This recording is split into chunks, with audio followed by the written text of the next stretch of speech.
Hi friends, welcome to Annie Grace Answers. I'm Annie Grace, author of This Naked Mind, and I am answering questions about anything related to living an alcohol-free life, the book, whatever. And you can get the first 4 chapters of my book free at thisnakedmind.com. Check it out, see what it's all about.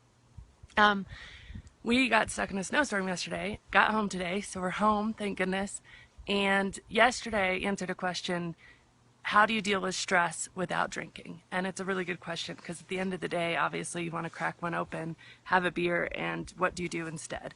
I answered it yesterday in a way that was really about the fact that the stress in your life actually reduces without drinking and you don't have as much stress, and alcohol creates stress, etc. But I had a follow-up question saying, okay, but that minute, that end of the day when you're trying to transition, like, I get it that stress will reduce overall, etc. And if you're more curious about that, watch part 1. But the follow-up question is, okay, but what do you actually do? Like, what do you do at the end of the day to kind of relieve stress? And so this is much more specific, and I was wanting to answer in the bigger, broader way first, because I really do believe that there are, if you're not going to use something for self-medication, which is actually taking something that's going to psychoactively change your brain to instantly remove the stress, the things that you can do are few and far between that are as effective. But for me, what I've started doing really regularly since I stopped drinking is it's going to be all the usual suspects. So exercise. My brother is a black belt in TaeKwonDo, and his niece just got her black belt, my niece, his daughter. So my husband and I and our 2 kids joined a gym, and now we are going through doing TaeKwonDo, and that's been a huge stress reliever. Really enjoy coffee and tea, and the great thing about tea specifically is you can kind of make it an entire, experience with getting specific teas and oolongs and a teapot and buying the blossoms and everything else. So it can be really akin to, kind of some of the fluff and pomp you got around wine drinking, which I think can be really useful if you like that preparation and excitement around it. So tea is really helpful.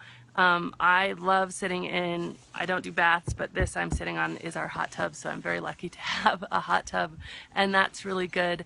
And then that brings me to the most effective thing I do to relieve stress. And it's funny because I grew up in a very hippie household in the middle of the mountains, and there was lots of meditation and lots of incense and those sorts of things. And so for some reason, and I think this is how it is when you grow up, you kind of rebel against whatever your parents did for a while.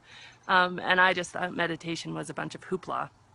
And how I understood meditation was that you had to clear your mind and you had to stop thinking. And I mean, someone told me once, Annie, if you learn how to meditate, give me a call because that will be the day. And, it's true. I mean, my mind, one of the main reasons I think I drank was to just slow my mind and to stop thinking as much as I was thinking. And so trying to meditate and stop thinking just had me feeling like a failure. And I hated it, like absolutely hated it. I thought it was the worst.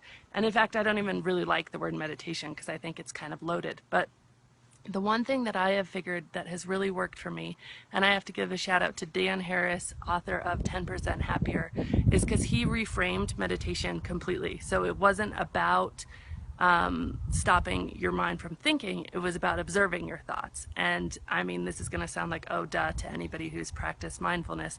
But for me, that was a big aha, a big difference. It wasn't about that I had to stop thinking. It was about allowing my thoughts to come in and just being like, oh, that's interesting that I'm thinking that, and being aware of what I was thinking. And so he said, it's not that you're trying to reach somewhere where you're not thinking, it's that you're actually doing brain exercise by paying attention. And you can do it in lots of different ways. So one of the things I'll do is I'll sit in the hot tub and I'll look at the sky and I'll just focus on watching clouds and seeing what they do. And, just try to give myself 10 full minutes of watching clouds. There's another tactic that Robin Sharma talks about watching a rose and just looking at a rose for 5 or 10 minutes. And it sounds like really boring, simple stuff, but the incredible thing about these things, and I did the research on this, is that in addiction, your prefrontal cortex is damaged. So your ability, not only your ability to make decisions in the short term, like when you have 2 beers, your prefrontal cortex is impaired, not damaged, but impaired. And it's really hard for you to make that decision about a 3rd beer with all of your brain because your brain is impaired. But over time, drinking actually damages your prefrontal cortex. So your prefrontal cortex and your ability to make good decisions, it doesn't work as well as it did before. The beauty about this focusing and mind exercise, we'll call it meditation because that's the word for it, but really exercising your mind and being able to focus on the clouds when your mind drifts, come back to focusing on the clouds, focus on your breathing. When your mind drifts, just come back to it and be really forgiving with yourself and just allow yourself to come back to it.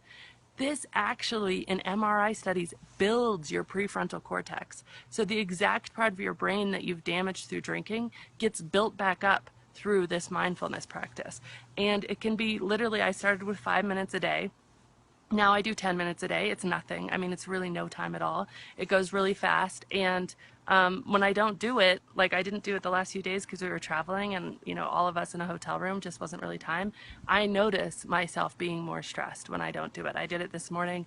I noticed myself being more relaxed. So the very tangible answer, what do I do to relieve stress? The hot tub, watching the clouds, tea, knowing that meditation is not about stopping thinking, but it's just about being aware of my thinking and closing, coming back to my breath. And I definitely highly recommend 10% Happier by Dan Harris if you're interested in it. And knowing that I'm actually undoing the damage that addiction did when I do that meditation. So those are the really practical things I do. And of course, exercise to relieve stress. But again, watch part 1 because I think part 1 has the more meaty answer, but this was a follow-up question, so I really wanted to answer it. And have a wonderful day. Again, you can download the first chapters of my book at thisnakedmind.com. I apologize that it's so bright out here, and we'll talk soon. Have a good one. This has been Annie Grace with This Naked Mind podcast. Thank you so much for listening. You can learn more at thisnakedmind.com. And please remember to rate, review, and subscribe as it really helps us spread the word.